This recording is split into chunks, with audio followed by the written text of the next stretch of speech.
Hello दोस्तों, जय हिंद, नमस्कार। मैं रमेश यादव आप सभी का स्वागत करता हूं study with Ramesh Yadav YouTube channel पर। आज हमारी 22 फरवरी 2024 का करंट अफेयर की क्लास होगी। उम्मीद करता हूं जो पीछे क्लासेस हुई है आपको पसंद आई होंगी।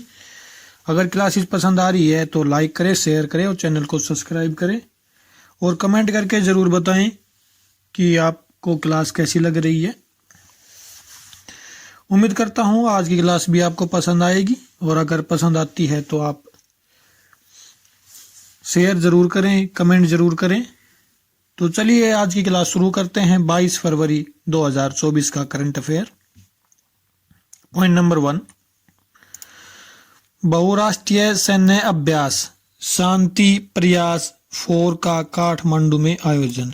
तो शांति प्रयास 4 जो बहुराष्ट्रीय मतलब बहुत से राष्ट्रों द्वारा जो सैन्य अभ्यास किया जाता है वो काठमांडू में हुआ है। कहाँ है काठमांडू? नेपाल में। नेपाल की राजधानी है काठमांडू। तो वहाँ आयोजन किया गया है। नाम से पता चल रहा है शांति प्रयास, शांति को बढ़ावा देने के लिए ये युद्धाभ्यास किया जाता है, सैन्य अभ्यास किया जाता है। इसके बारे में कुछ जानते हैं।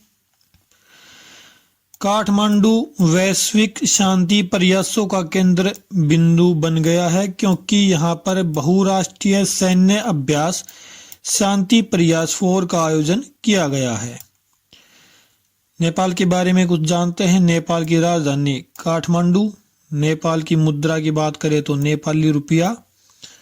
नेपाल के प्रधानमंत्री की बात करें तो पुष्प कमल दहल यहाँ के प्रधानमंत्री और राष्ट्रपति श्री राम चंद्र पौडेल यहाँ के राष्ट्रपति हैं। पता ही होगा नेपाल हमारे भारत के उत्तर में उत्तर प्रदेश, उत्तराखंड और सिक्किम तीन ओर से भारत से घिरा हुआ है, एक ओर से चीन से घिरा हुआ है। और विश्व की सबसे ऊंची चोटी की बात करें माउंट एवरेस्ट तो वो नेपाल में ही है, जहां उसे सागरमाथा के नाम से जाना जाता है। तो चलिए आगे चलते हैं। पॉइंट नंबर 2, अंतर्राष्ट्रीय सौर गठबंधन में शामिल होने वाला 119वां देश बना माल्टा। तो माल्टा जो देश है वो 119वां देश बन गया है अंतर्राष्ट्रीय सौर गठबंधन में शामिल होने वाला। तो अंतर्राष्ट्रीय सौर गठबंधन के अगर हम मुख्यालय की बात करें तो वो गुरुग्राम हरियाणा में स्थित है। चलिए इसके बारे में कुछ जानते हैं। माल्टा वैश्विक क्षेत्र में एक छोटा लेकिन महत्वपूर्ण देश है। ने हाल ही में अंतर्राष्ट्रीय सौर गठबंधन में शामिल होकर टिकाऊ ऊर्जा की दिशा में एक उल्लेखनीय कदम उठाया है। यह कदम गैर नवीकरणीय ऊर्जा स्रोतों पर निर्भरता कम करने और पर्यावरण के अनुकूल विकल्पों को अपनाने के लिए देश की प्रतिबद्धता को रेखांकित करता है। तो माल्टा शामिल हुआ है। तो अंतर्राष्ट्रीय सौर गठबंधन के बारे में भी कुछ जानते हैं। अंतर्राष्ट्रीय सौर गठबंधन के अध्यक्ष हैं RK सिंह और इनके संस्थापक थे नरेंद्र मोदी और फ्रांसा ओलांद अंतर्राष्ट्रीय सौर गठबंधन के संस्थापक थे। अंतर्राष्ट्रीय सौर गठबंधन की स्थापना 30 नवंबर 2015 को की गई थी। मुख्यालय की बात करें तो गुरुग्राम हरियाणा में इसका मुख्यालय है। आगे चलते हैं। पॉइंट नंबर 3, रिलायंस इन्फोकॉम ने बनाया हनुमान नाम का AI मॉडल। तो जो AI मॉडल रिलायंस के द्वारा तैयार किया गया उसका नाम है हनुमान। बोले तो एक कैसे चैट GPT आपने नाम सुना होगा। ये AI है, आर्टिफिशियल इंटेलिजेंस। तो वो रिलायंस इन्फोकॉम ने भी बनाया है भारत GPT के नाम से। चलिए इसके बारे में कुछ थोड़ा जानते हैं। मुकेश अंबानी के नेतृत्व वाली रिलायंस इंडस्ट्रीज देश के कुछ प्रमुख इंजीनियरिंग संस्थानों के सहयोग से अगले महीने हनुमान नामक अपनी अग्रणी चैट GPT शैली सेवा का अनावरण करने के लिए तैयार है। यह पहल भारत के भीतर एआई क्षमताओं की उन्नति में एक महत्वपूर्ण मील का पत्थर है, जो डिजिटल नवाचार और पहुंच का एक नया युग लाने का वादा करती है। तो भाई आर्टिफिशियल इंटेलिजेंस मनुष्य के लिए वरदान भी हो सकता है और श्राप भी हो सकता है, इस बारे में तो कहा नहीं जा सकता। लेकिन अभी तक तो जो मिल रहा है वो फ़ायदा मिल रहा है, आगे क्या होता है भविष्य का तो किसी को नहीं पता। लेकिन कुछ लोग कह रहे हैं कि भविष्य में एआई मनुष्य के लिए बहुत ही खतरनाक हो जाएगी और इस धरती पे राज करेंगे तो एआई राज करेगा। आगे चलते हैं, चलो पॉइंट नंबर 4। अरुणाचल प्रदेश ने 100% घर जल संतृप्ति हासिल की। तो हर घर में जल पहुंचा दिया है अरुणाचल प्रदेश ने। ये कारनामा पहले और भी राज्य कर चुके हैं। तो आगे चलते हैं, आगे देखते हैं इसके बारे में।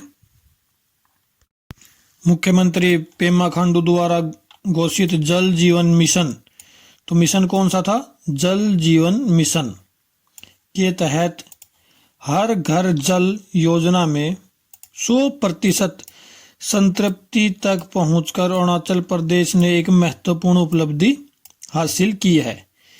यह मील का पत्थर अरुणाचल प्रदेश को पूर्वोत्तर में पहले और भारत में 10वें राज्य के रूप में अलग करता है। तो पूर्वोत्तर में पहला राज्य है, इंपोर्टेंट रहेगा। पूर्वोत्तर में पहला राज्य है तो इंपोर्टेंट रहेगा, जिसने केंद्र सरकार की पहल को पूरी तरह से अपनाया है, जिसका उद्देश्य हर घर के लिए स्वच्छ और सुरक्षित पाइप जल सुनिश्चित करना है। तो हर घर जल हरियाणा में भी मिल रहा है, लेकिन अरुणाचल प्रदेश में पूर्वोत्तर का पहला राज्य है अरुणाचल प्रदेश। अरुणाचल प्रदेश के बारे में अगर हम बात करें तो राजधानी यहाँ की ईटानगर है और चाइना के साथ बॉर्डर साझा करता है, चाइना और म्यांमार के साथ। राज्यपाल की बात करें तो लेफ्टिनेंट जनरल कैवल्य त्रिविक्रम परनाइक यहाँ के राज्यपाल है। मुख्यमंत्री पेमा खांडू बता ही चुका हूं मैं। उच्च न्यायालय गुवाहाटी है यहाँ पे, सबसे बड़ा शहर गुवाहाटी आपको पता ही होगा, असम में पड़ता है गुवाहाटी। तो यहाँ पे यहाँ का मुख्य जो न्यायालय उच्च न्यायालय वो गुवाहाटी उच्च न्यायालय लगता है। ईटानगर बेंच बनाई हुई है। चलो आगे चलते हैं, पॉइंट नंबर 5। चंडीगढ़ में उत्तर भारत के पहले पिज्जा एटीएम का अनावरण। तो भारत का पहला पिज्जा एटीएम बना दिया गया है, चंडीगढ़ में बनाया गया है। CITCO चंडीगढ़ औद्योगिक और पर्यटन विकास निगम ने सुखना झील के पास एक पिज्जा निर्माता की शुरुआत की, जो 3 मिनट में गर्म पिज्जा तैयार करता है, जो उत्तर भारत में पहली बार है। पिज्जा वेंडिंग मशीन भारत में चालू होने वाली एकमात्र मशीन है, जो एक महत्वपूर्ण सफलता है। चलो कोई बात नहीं, सफलता है या नहीं है उस चीज़ का मैटर नहीं है, लेकिन सबसे पहली पिज्जा मशीन वेंडिंग मशीन की बात करें, पिज्जा एटीएम की बात करें तो वो चंडीगढ़ में लगाया गया है। ली कबूर्जियर के द्वारा बसाया गया था चंडीगढ़ शहर, ये इम्पोर्टेंट रहेगा। केंद्र शासित प्रदेश है, पंजाब और हरियाणा की राजधानी है। चलो आगे चलते हैं, पॉइंट नंबर 6। शशि थरूर को मिला फ्रांस का सर्वोच्च नागरिक सम्मान। तो फ्रांस का सर्वोच्च नागरिक सम्मान शशि थरूर को मिला है, इम्पोर्टेंट रहेगा ये, इनके बारे में जानते हैं। राजनयिक लेखक और राजनीतिज्ञ शशि थरूर को फ्रांस के सर्वोच्च नागरिक सम्मान प्रतिष्ठित सेवेलियर डे ला लेगियान डी ऑनर से सम्मानित किया गया है। इसको दूसरे नाम से जानते हैं, Knight of the Legion of Honour के नाम से जाना जाता है। यह सम्मान वैश्विक समझ को बढ़ावा देने के लिए थरूर के आजीवन समर्पण और भारत और दुनिया भर में उनकी महत्वपूर्ण सेवा का जश्न मनाता है। तो राजनयिक भी थे, लेखक भी थे और राजनीतिक भी, तो इनके सम्मान में इनको ये दिया गया है। फ्रांस के बारे में अगर हम बात करें, फ्रांस की राजधानी पेरिस, फ्रांस के राष्ट्रपति इमैनुअल मैक्रोन जो अभी गणतंत्र दिवस पर भारत आए थे। फ्रांस के प्रधानमंत्री गैब्रियल अटल यहाँ के प्रधानमंत्री हैं और फ्रांस की भाषा फ्रेंच है। पेरिस को फैशन नगरी कहा जाता है, फैशन नगरी पेरिस। चलो आगे चलते हैं। पॉइंट नंबर 7, गोवा और विश्व बैंक ने अग्रणी जलवायु वित्त सुविधा लॉन्च की। तो जलवायु को बढ़ावा देने के लिए गोवा ने किसके साथ समझौता किया है? विश्व बैंक के साथ समझौता किया है। इतना इंपॉर्टेंट रहेगा, इतना याद रखना है। चलो इसके बारे में थोड़ा जान लेते हैं। गोवा सरकार ने विश्व बैंक के सहयोग से एक अग्रणी मिश्रित वित्त सुविधा की योजना का अनावरण किया है। यह पहल उपराष्ट्रीय स्तर पर जलवायु केंद्रित वित्त पोषण की दिशा में एक महत्वपूर्ण कदम है, जिसका उद्देश्य जलवायु परिवर्तन से उत्पन्न चुनौतियों के प्रति गोवा की लचीलापन को मजबूत करना है। हमें याद यही रखना है कि गोवा ने जलवायु पहल को बढ़ावा देने के लिए किसके साथ समझौता किया है? तो विश्व बैंक के साथ समझौता किया है। इतना ही याद रखना है। अगर हम गोवा के बारे में अगर बात करें तो आपको पता ही होगा, सबसे छोटा राज्य है हमारा गोवा, राजधानी पणजी है, सबसे बड़ा शहर यहाँ का वास्को डी गामा है। और अगर ये पूछा जाए कि सबसे ज़्यादा शहरीकृत राज्य कौन सा है, तो वो गोवा है। सबसे अधिक शहरीकृत राज्य है हमारा गोवा। राज्यपाल की बात करें तो PS श्रीधरन यहाँ के राज्यपाल हैं। मुख्यमंत्री प्रमोद सावंत यहाँ के मुख्यमंत्री हैं। और अगर विश्व बैंक की बात करें तो विश्व बैंक का मुख्यालय वाशिंगटन DC में है। स्थापना इसकी जुलाई 1944 में की गई थी। सदस्य देश हैं 189 देश इसके सदस्य हैं। और अगर प्रेसिडेंट की बात करें तो अजय बंगा प्रेसिडेंट है और अंशुला कांत CEO है विश्व बैंक के। तो आपको विश्व बैंक का काम तो पता ही होगा कि भाई वित्तीय सहायता प्रदान करना, किसी भी देश को वित्तीय सहायता प्रदान करना। IMF और विश्व बैंक दोनों यही काम करते हैं। चलिए नेक्स्ट चलते हैं। पॉइंट नंबर 8, अलेक्स डॉसन ने under water photographer of the year 2024 का पुरस्कार जीता। तो अंडर वाटर मतलब पानी के अंदर जो फोटो खींचते हैं उसको कहते हैं अंडर वाटर फोटोग्राफर। तो 2024 का पुरस्कार किसने जीता है? अलेक्स डॉसन ने जीता है। इनके बारे में जानते हैं। स्वीडिश फोटोग्राफर अलेक्स डॉसन ने under water photographer of the year 2024 का प्रतिष्ठित खिताब जीता है। उनकी विजेता प्रविष्टि वेल बोन्स जो ये आपको दिखाई दे रही होगी, वेल बोन्स की उन्होंने फोटो ली है, ये दिखाई दे रही, ये वेल बोन्स की फोटो है, मतलब वेल की हड्डियों की। एक मंत्रमुग्ध कर देने वाली छवि है जो दर्शकों को ग्रीनलैंड की बर्फ की चादर के बर्फीले विस्तार के नीचे ले जाती है, जहां एक गोताखोर को खोज करते हुए देखा जाता है। मिंक व्हेल का कंकाल अवशेष, यह आकर्षक रचना न केवल रोशन के असाधारण फोटोग्राफिक कौशल को प्रदर्शित करती है, बल्कि पानी के नीचे की दुनिया की भयावह सुंदरता को भी उजागर करती है।